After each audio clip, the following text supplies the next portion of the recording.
This complex fraction is problem 29 from the Chapter 6 review. Remember, it's called a complex fraction because it's a fraction. It contains a fraction in either its numerator and or its denominator. In this case, this complex fraction contains a fraction in its numerator and a fraction in its denominator.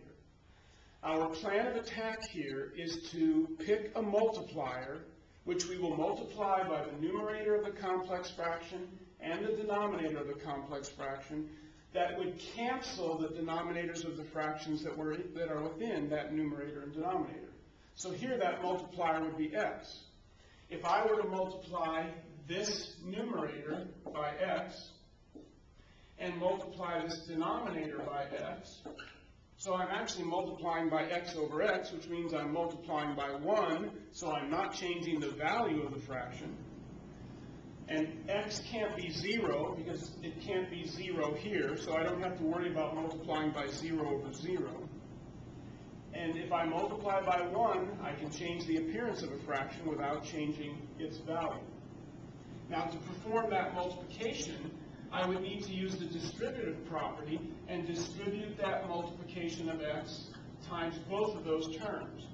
Likewise here, I would need to distribute the multiplication of x times both of the terms here. So multiplying x times 3 over x, isn't that simply going to result in 3? X times 3 over x, the x's would cancel, simply giving me a value of 3. And minus 3 times x is minus 3x.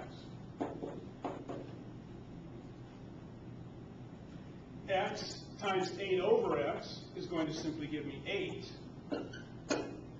X times a minus 8 is minus 8x. Again, I had to distribute this entire term times both of those terms.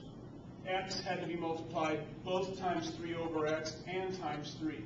The way you always multiply when you have a multiplier in front of multiple terms. You distribute that multiplier times every term in its entirety. Now, what can I do to possibly simplify this fraction a little further? Well, hopefully we would recognize that both of those terms share 3 as a common factor.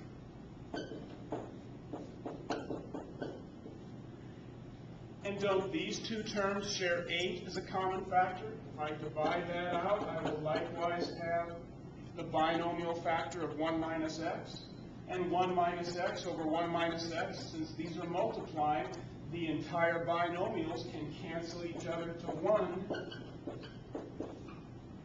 And the constant value of that expression is 3/8. Which again, remember, if you put any value in for x that was a legitimate value, and the illegitimate value for x here would be 0. Any other value of x, if we plugged it in place of x and then simplified that expression, it would always simplify to 3/8. If you put in 12 for x, it would simplify to 3/8. If you put in negative 5 for x, it would simplify to 3/8. That expression is equal to 3/8 no matter what we put in place of x.